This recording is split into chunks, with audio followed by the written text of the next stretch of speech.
Welcome, children. Now, in chapter 9 that we have started with in the previous lecture, today we move ahead with our second right. The first right we had already done. The second right is related to freedom.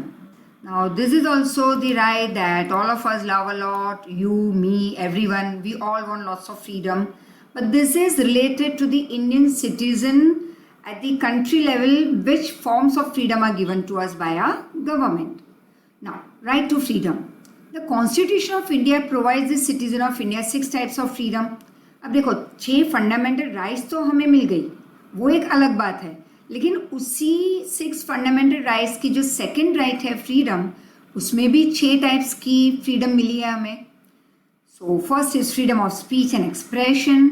That is, you can express yourself, your whatever, your ideas, your thoughts, you can express, you can speak up, and that is through mass media. You can read the people.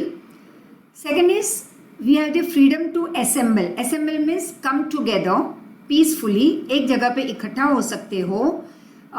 जैसे कि कहीं पे अगर कोई speech दे रहा है, बहुत सारे लोग इकट्ठा हुए हैं वहाँ पे, या कोई रिलीजियस गैदरिंग हो रही है कोई बड़े से ग्राउंड में, एंड या देखते हैं हम जैसे ऑन 21 जून अहमदाबाद में and all over the country, I would say all over the world I would say, लेकिन हम बात कर रहे हैं at present of or near by region कि जो हमारा जो यूनिवर्सिटी ग्राउंड है या ऐसे जो दूसरे ग्राउंड है, वहाँ पे 21 जून को द वर्ल्ड योग डे मनाया जाता है, तो बहुत सारे लोग इकट्ठा होते हैं वहाँ पे. तो ये अलाउड है, ये फ्रीडम है to assemble, but peacefully and without any arms and ammunition. Then third हमारी राइट टू फ्रीडम है टू फॉर्म एसोसिएशन और यूनियन. जैसे कि वर्कर्स अपना यूनियन बनाते हैं अपने प्रॉब्लम सॉल्व करने के लिए, और जो यूनियन लीडर होगा वो जाके दी फैक्ट्री ओनर से अपने प्रॉब्लम्स की बात कर सकते हैं, मीटिंग कर सकते हैं, discussion can be carried out. So that is you can form association. This just one example I gave you of the factory union. But ऐसे यूनियन हम बना सकते हैं, एसोसिएशन उसको हम कह सकते हैं. Now you have also the right to move freely throughout the territory in India. तो इंडिया में कहीं पे भी तुम घूम फिर सकते हो, you don't need visa, passport and all. Yes. Then we have the freedom to reside and settle in any part of the territory of our country. That is, for example, we ourselves, when we shifted from Bombay, तो एक freedom सबको मिलती है Indian citizen को, that you can go and live and settle, right? तो हम फिर बॉम्बे से थोड़े साल पहले सेटल हुए अहमदाबाद आके, तो that was a freedom. That's a right to freedom given to all the Indian citizen. Then you can practice any profession. हाँ चलो भाई, पहले मैं कुछ और करती थी, इज जस्ट एन एग्जाम्पल, और आज मैं एक टीचिंग के प्रोफेशन में हूँ. थोड़े दिनों के बाद अगर मुझे कोई और प्रोफेशन पिकअप करना है तो nobody can come and stop us, right? वैसे ही तुम्हारे पेरेंट्स या मैं अगर कोई ऑक्यूपेशन में है और वो अगर हमें अब नहीं करना, we want to shift on to some other occupation और सम अदर बिजनेस, ट्रेडिंग, तो ये सारी राइट्स मिली है हमें. This is a right to freedom, right? Now this rights are very important. अगर ये फिक्स हो जाता कि भाई हमें एक ही प्रोफेशन पकड़ के रखना है लाइफ लॉन्ग, तो शायद maybe some people who are not enjoying the work that they have picked up. For example say Mister X who is a lawyer, लेकिन अब उस पर्टिकुलर प्रोफेशन में that person is not very satisfied, not very excited about to go daily to work and all. तो 1-2 साल या 4 साल के experience के बाद उसे लग रहा है that I should now shift on to some other work और जॉब. तो अगर ये राइट नहीं मिलती तो वो बेचारा लाइफ लॉन्ग लॉयर बन के ही रहना पड़ता, या उसकी प्रैक्टिस चलती नहीं चलती, या वो सेटिस्फाइड था, खुश था, नहीं था. That would not bring about development of that person. उसकी पर्सनैलिटी डेवलप नहीं होती. And the other thing is, अगर एक ह्यूमन बींग डेवलप नहीं होगा तो नेचुरली कंट्री की डेवलपमेंट स्लो डाउन हो जाएगी. तो this right is very important for the overall development of the people, for the overall development of the personality and expression of that Indian citizen, and also for peaceful working of our country. हमारी country को एक peacefully आगे बढ़ाने के लिए काम अच्छे से हो, पीसफुली हो, that is called a harmonious working of a democratic country. This right is important, and for a healthy lifestyle. Any individual cannot exercise this freedom autonomously or irresponsibly. हाँ, autonomously means independently.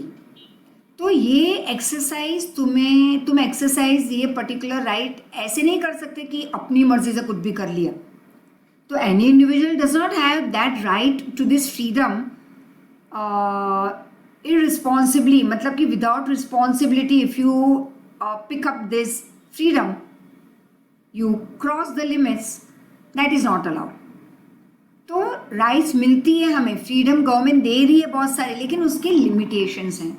The state can control and limit this right to freedom if they go against the welfare, peace and security of the society. एक profession जो बहुत ही अच्छा खासा है, लेकिन suppose that if we are not satisfied and if we want to jump over to some other work, लेकिन वो काम जो दूसरा हमें पिकअप करना है वो हमारी सोसाइटी के लिमिट्स के अंदर होना चाहिए. You can't say now I want to carry on with all evil work क्योंकि मुझे तो राइट मिली है, गवर्नमेंट ने तो फ्रीडम दी है, let's see who will stop me. No, that's not possible. ये सारी फ्रीडम हम एंजॉय कर सकते हैं, लेकिन गवर्नमेंट ने वहाँ पे थोड़ी लिमिटेशंस लगाए हैं, थोड़े कंट्रोल हैं कि हमारे काम कंट्री के पीस को हार्म ना करें, लोगों को हार्म ना करें हमारा काम, और हम ऐसे काम ना करें जो कंट्री को प्रोटेक्शन ना दे. And it suppose if our work doesn't bring development of the country, it is going against the society, it is going against the welfare of the people, तो naturally government will come and stop your work. फिर तुम ये नहीं लड़ोगे court में कि मुझे तो right to freedom मिली है, I can do anything. No, there are some controls and limitation to all the rights. जैसे तुम्हें फॉर एग्जाम्पल मैंने पहले भी लेक्चर में बताया था कि राइट पेरेंट्स दे रहे हैं, you can go to your friends birthday party, but there are some controls and limitations to this right that is given to you by your parents. और ये कंट्रोल या लिमिटेशन क्या है जो पेरेंट्स लगा रहे हैं तुम्हारी भलाई के लिए और तुम्हारे एज के हिसाब से, that go to the birthday party at your friend's place or in some restaurant, जो आजकल बंद है naturally, but otherwise hope so बहुत जल्दी हम हमारे नॉर्मल फेज में आ जाएं. Pray to God. एंड तो अगर तुम्हें फ्रीडम दी गई है by your parents to go to the birthday party, तो मैं ये कहूँगी कि उसके साथ मम्मी एक लिमिटेशन देगी, लगाएगी, that baby you will have to come home back by late complete 9. तो कई बच्चे ये मेरा लेक्चर सुनते हुए शायद हंस भी पड़े, ओह 9 में क्या मज़ा आएगी. तो चलो भाई, कई घरों में थोड़ी और छूट मिल जाती है 10 बजे तक की, लेकिन कई घर में तो छूट मिलती ही नहीं, no parties and all. So I would say हर एक घर की लिमिटेशन अलग होगी, लेकिन होगी, फ्रीडम मिलेगी, but with some limitation. This has been clearly mention in our constitution. It has been stated in the constitution how the rights are exercised. और कॉन्स्टिट्यूशन में क्लियर लिखा गया है कि हम हमारे राइट्स कैसे यूज़ करें, नहीं कि अनलिमिटेड फॉर्म और गवर्नमेंट की सुने ही नहीं. No, that's not the way how we enjoy our right? Now next. Indian citizens have been given the freedom of speech and expression. तुम अपने thoughts, अपने जो तुम्हारी सोच है उसे तुम एक्सप्रेस कर सकते हो through mass media, either in writing or verbally. So this can be expressed either orally, that is verbally I can say, and through gestures. Gestures मतलब ये हाथ के एक्शंस या तुम्हारे body gestures actions I would say, but that does not provide for exercising this rights in unlimited and uncontrolled, unrestrain मतलब uncontrolled वे. तो तुम rights सारी यूज करो, तुम अपनी सोच भी एक्सप्रेस करो, तुम अपने एक्शन थ्रू एक्सप्रेस करो on mass media like TV या राइटिंग में in newspapers, articles. But dear this rights are such कि वहाँ पे थोड़े लिमिटेशंस हैं, और ये अनरेस्ट्रेन मैनर तुम यूज़ नहीं कर पाओगे. अनरेस्ट्रेन मतलब uncontrolled manner you can't exercise. Controls होंगे, लिमिटेशंस होंगे. You can't go to the court of law for that. That's written in the constitution. Certain necessary control and limitation have been stated in the constitution. अब जबकि तुम्हारे family का एक रीति रिवाज है, who are you to go against it? You can't go against it. हाँ, अगर वो रीजनेबल है, तुम्हारी जो बात है वो सही जा रही है, then of course, but you can't revolt. And you are not of that age where you can revolt. और मैं तो ये कहूँगी कोई भी एज में हम रिवोल्ट नहीं कर सकते. That's very negative. हाँ, हम प्यार से बैठ के घर में डिस्कशन कर सकते हैं कि भाई ये चीज़ ऐसे ना हो, और थोड़ी हम मॉडर्न ज़माने से थोड़ी उसे एक बेटर फॉर्म में कन्वर्ट करें, तो शायद with today's world we can move ahead accordingly. लेकिन अगर कोई रूल है कि भाई 11 के पहले या 10 के पहले घर में आना ही है, तो यू कांट रिवोल्ट यो, क्योंकि तुम्हारी एज कहती है कि तुम्हें 10 के पहले घर में आ ही जाना है. फिर शायद थोड़े बड़े हो जाओगे, थोड़ी और लिमिटेशन मिल जाएगी, जैसे 11 बजे. But then I would say that's the final thing. तो तुम ये कहोगे कि हमारे मम्मी पापा को तो ये कोई कंट्रोल है ही नहीं. But dear, they are your parents, they are already grown up, they are already so very understanding people, and they know they are good and bad. तो एक पर्टिकुलर एज तक बच्चों को ये लगता है कि हम बड़े हो गए. जैसे तुम 9th में हो तो तुम्हें लगता है ओह मैं तो बहुत बड़ी हो गई. तुम एज से बड़े हुए हो, लेकिन अभी 10th से 11th 12th आगे जाके बहुत सारे लोगों से काफ़ी छोटे हो. For me of course you are still a very young child, you are very my dear small babies. तो I don't think so that you need this many freedom. शायद नहीं. For me, okay, I'm putting there shayad because different families have different controls and limitation. But for me, it had always been for my daughters till they took an entry in the college, that is till 12th, I would say. It was final limit was 10 o'clock. But then as they entered into college, it was such a college कि जहाँ पे रुकना पड़ता था. Yes, तो there मेरी limitation मैंने I took it back because that was for education, and for education anything, yes. And that was in the Sept University Architect College, Interior Designing College में they had to, both the daughters had to stay over there sometime till 1 o'clock, 2 o'clock, sometime overnight for their project completion and all. So वो college के एक rule से जो follow कर रहे थे. But here at the age of like till 12th, I would say you don't need to stay overnight somewhere. No, I am 100% against it. And the state can put required control through law and order for maintaining unity and integrity of India. तो country की एकता के लिए you can say for unity and integrity of a country, government को तो law and order के through थोड़े restriction रखेगी. Government limitation लेके आएगी, लॉ पास करेगी, ऑर्डर्स पास करेगी कि भाई इतने इतने लिमिटेशंस हैं, and all will have to follow because is the law of the country.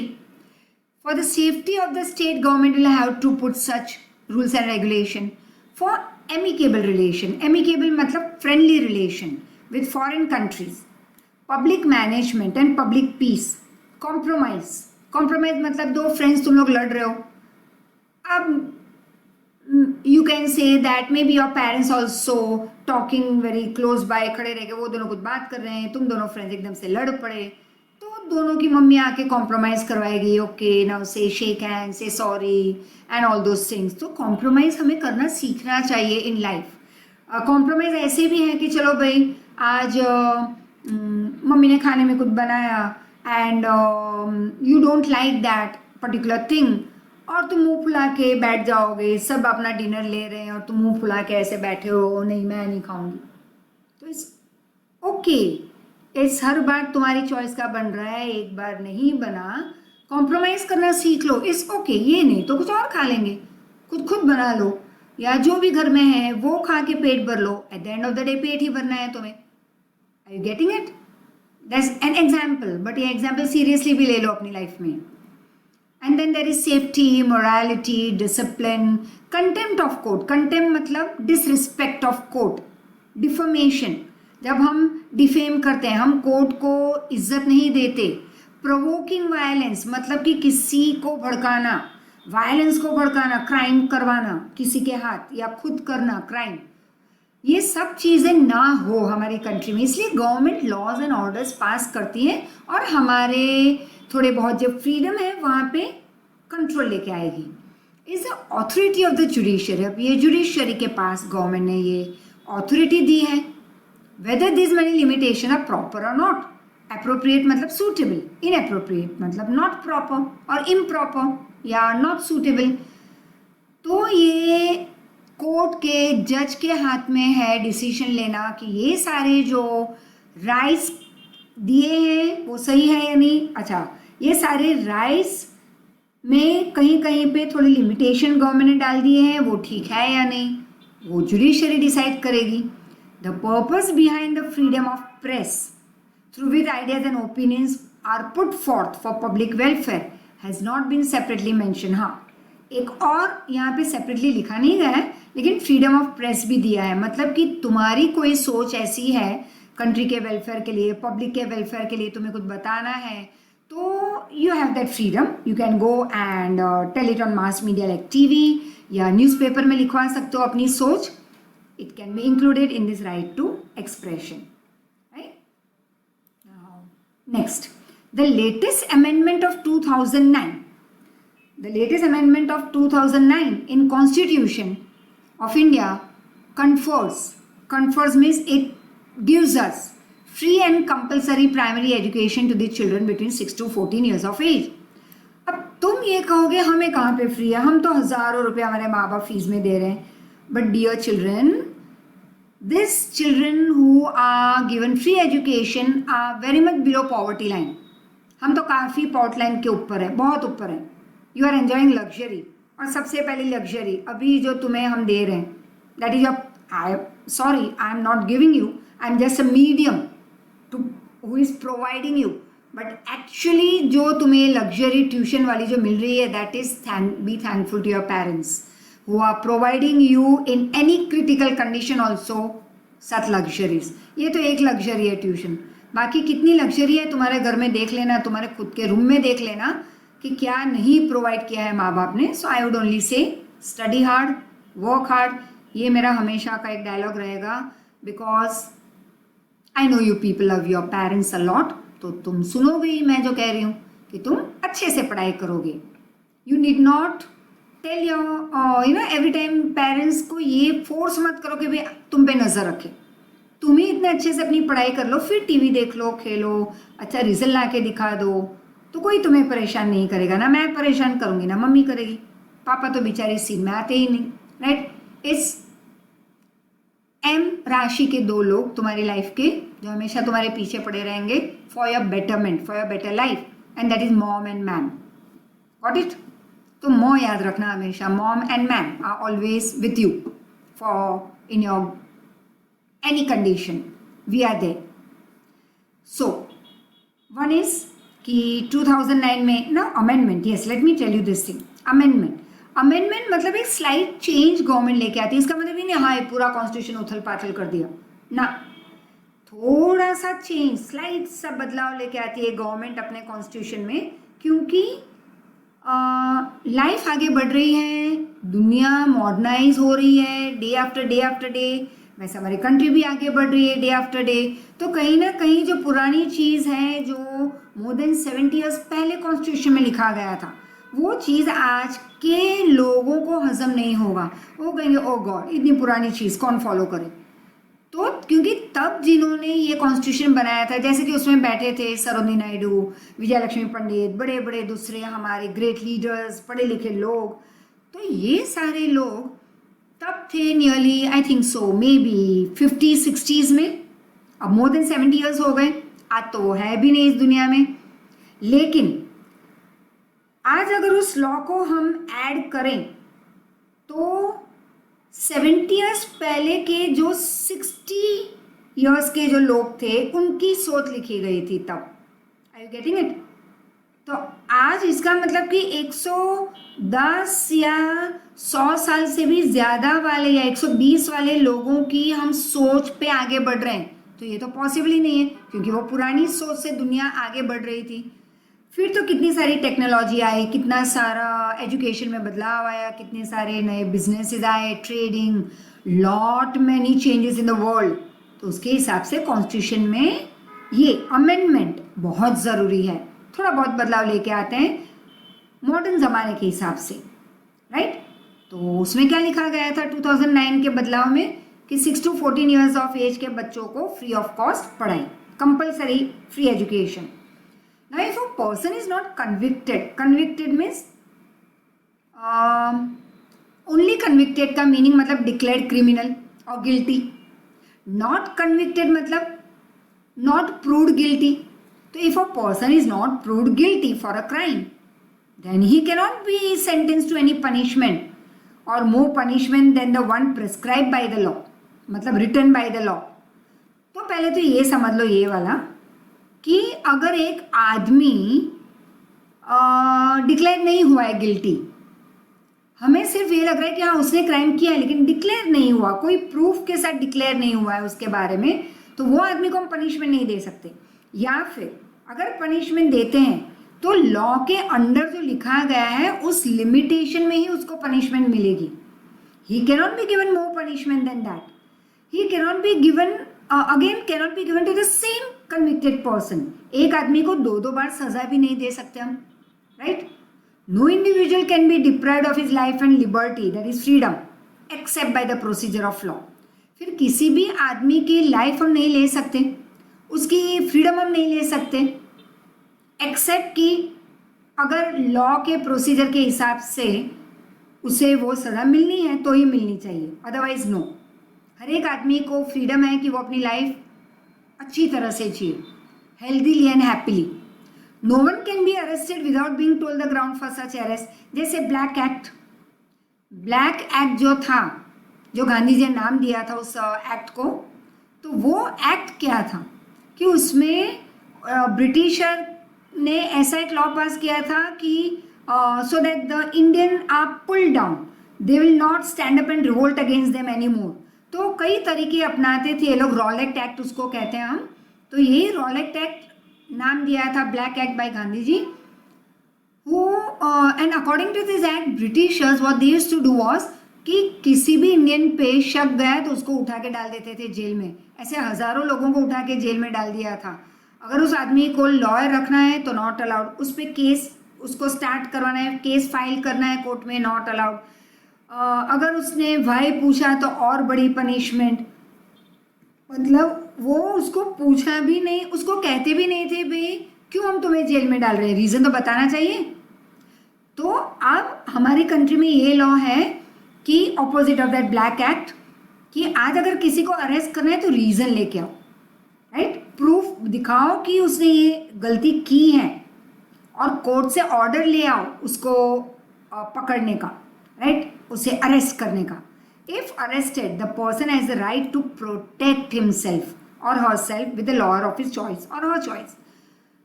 अब अगर वो अरेस्ट हो भी गए तो खुद को बचाने के लिए वो अपने चॉइस के लॉयर को रख सकते हैं, हायर कर सकते हैं। An arrested person has to be brought before the nearest magistrate with in 24 hours.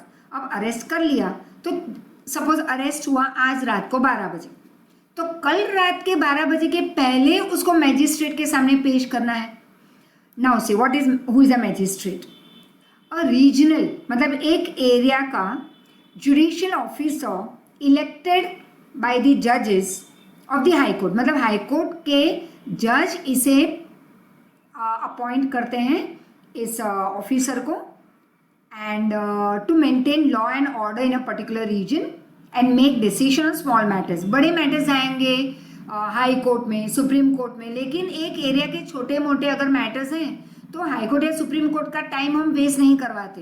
तो हाई कोर्ट के जज इन ऑफिसर्स को इलेक्ट करके उनको काम देते हैं कि तुम अपने एरिया का लॉ एंड ऑर्डर मेंटेन करो और छोटे मोटे मैटर्स तुम ही डिसीजन दे देना, we will consider as the final decision, right. तो इस मैजिस्ट्रेट के सामने 24 घंटे में उस अरेस्टेड पर्सन को लाना है। Without the permission no individual can be kept in custody. अब ऐसे ही शक के बिना पे किसी आदमी को जेल में हम नहीं डाल सकते, तो अलाउड ही नहीं है। As per the prohibition act, person under arrest will not be applicable to the aforesaid matters. A person अगर as per the Prohibition Act, ये एक एक्ट पास हुआ था कि अगर पर्सन ऑलरेडी अरेस्ट हो चुका है तो उसे काफ़ी जो बाकी के जो थोड़े बहुत एडवांटेजेस हैं those will not be applicable to him. Now what is preventive detention? Detention. If the state anticipate मतलब predicts या expects any criminal deed or activity from any person, then as a precautionary measure that person can be detained, मतलब he can be kept in official custody by the state under Preventive Detention Act. Very interesting. Listen carefully.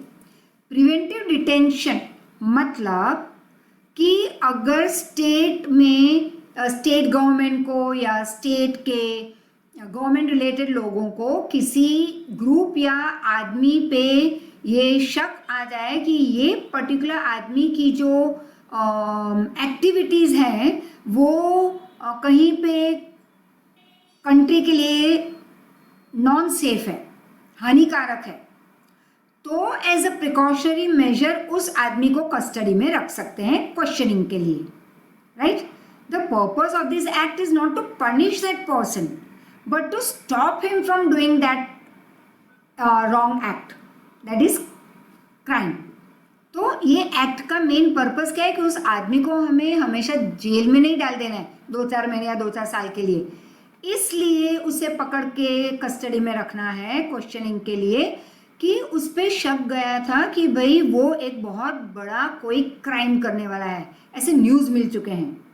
तो कहीं society में वो कोई destruction ना ले आए, society के लोगों को उससे बचाने के लिए इस आदमी को हम डाल देते हैं कस्टडी में, and so that crime we can stop from taking place. And under this act a person can be detain not for more than 3 months. अच्छा, एक आदमी को हम कस्टडी में, ऐसे आदमी को कस्टडी में कितने दिन तक रख सकते हैं? 3 months, but not more than that. The detention और order can be cancel based on the opinion of Supreme Court जजेस. अच्छा, यही डिटेंशन 3 महीने के पहले कम हो सकता है, 1 महीना, 15 दिन, 2 महीने, मतलब ये डिटेंशन हम कैंसिल भी कर सकते हैं on the basis of the supreme Court जजेस के ओपिनियन पे, या फिर जो एडवाइस देते हैं, एडवाइजरी बोर्ड के मेंबर्स जो होते हैं उनके ओपिनियन भी बहुत इंपॉर्टेंट है. The state will decide the term of detention, right. तो कई बार शायद 3 से थोड़ा ज़्यादा भी हो सकता है, 3 से थोड़ा कम भी कर सकते हैं, राइट. बट यहाँ पे लिखा है कि not more than 3 months, usually not more than 3 months, but if yes कुछ स्ट्रॉन्ग एक जैसे शक जा रहा है उस आदमी पे या उस ग्रुप पे, तो naturally as per the advisory board या सुप्रीम कोर्ट के जजेस के ओपिनियन के हिसाब से थोड़ा हम ये डिटेंशन पीरियड बढ़ा भी सकते हैं, या as the time says you can reduce also. Right against exploitation. The main objective of this constitution is to see any person does not face exploitation at the hands of other people, and exploitation free society is established. अब exploitation अगर किसी का हो रहा है तो होगा क्या? That person will not become a confident person. फिर वो आदमी कभी लाइफ में आगे बढ़ेगा नहीं, अच्छे से फ्रीली जी नहीं पाएगा, and it will be a very fearful personality होगी, and that person can never develop. और अगर एक सिटीजन भी हमारी कंट्री का डेवलप नहीं होगा तो हमारी कंट्री की डेवलपमेंट वैसे ही स्लो डाउन हो जाएगी. तो we have to see that all people have the right to fight against for the अगर वो एक्सप्लॉइट हो रहे हैं, they can go and fight against it. तो that is right against exploitation, and that is objective of the constitution through this right.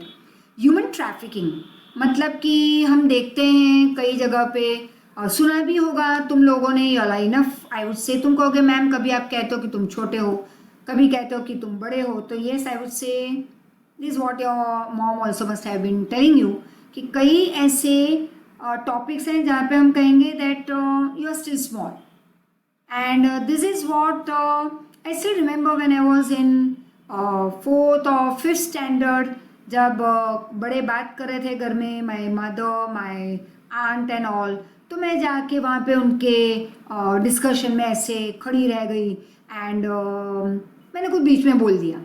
Just imagine, I still remember that incident, that very hazy memory, but I still remember the dialogue of my mother that जैसे ही मैं बीच में कूद पड़ी कुछ बोलने के लिए, she said, तुम बहुत छोटी हो, चलो भागो यहाँ से, you're not supposed to talk in between.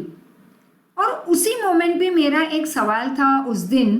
I told my mother that mom, कल ही तो उस बात पे आपने कहा था कि तुम काफ़ी बड़ी हो गई, चलो ये काम कर लो, और आज तुम कहते तुम बहुत छोटी हो. तो एवरीबडी फेसेस दिस. तो वैसे ही अभी मैं कहती हूँ कि तुम इतने तो बड़े हो कि तुम समझ पाओगे व्हाट इज़ ह्यूमन ट्रैफिकिंग, मतलब कि लोगों को बेचना, right.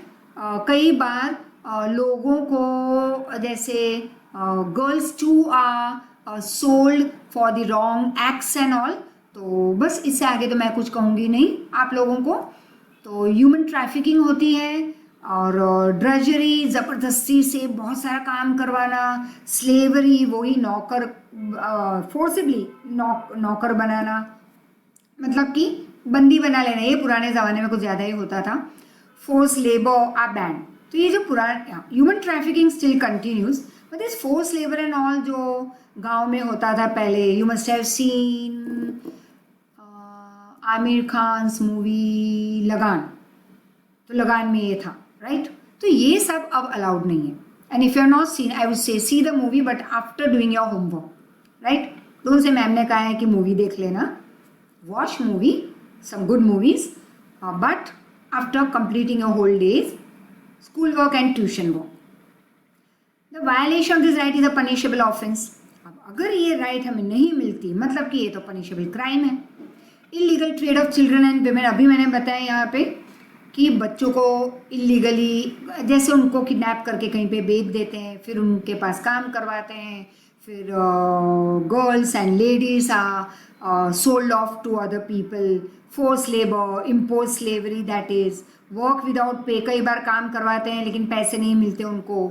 And that ancient time old drudgery system has to be ended through this right. तो ये सारी गलत चीज़ें अगर कहीं पे गांव में चल भी रही है तो वो हमें स्टॉप करना है. To take work from any person without paying them or paying them less than minimum wages, forced or imposed labor is a punishable crime or punishable act. 4 घंटे काम करवाए और 2 घंटे के पैसे देना is a punishable act. Any child under the age of 14 cannot be made to work in a factory, mine, dangerous profession like cracker factories and all, garage, hotel, or cannot be employed as a household servant. लेकिन फिर भी हम देखते हैं कि कईयों के यहाँ बच्चे आते हैं काम पे, जैसे 12-13 साल के बच्चे अपने मम्मी को अकम्पनी कर लेते हैं. फिर मम्मी तो काम करती है, साथ में थोड़ा अपने लड़की या लड़के को भी काम दे देगी कि चल इतना फटका मार ले, इतने बर्तन साफ कर ले.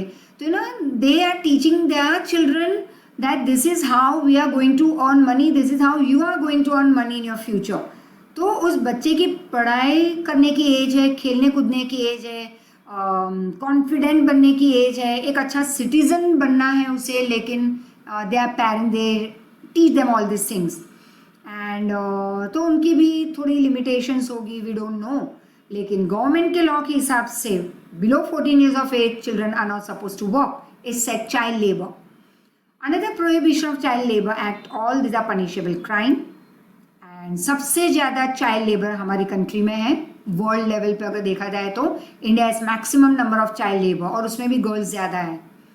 मैंडेटरी मतलब compulsory services can be taken. हाँ, कंपल्सरी सर्विस हम ले सकते हैं फ्रॉम एनी पर्सन अगर कंट्री के वेलफेयर की बात है तो, like for the purpose of public welfare of the state, military services in any field irrespective of caste, colour, creed, religion and with or without salary.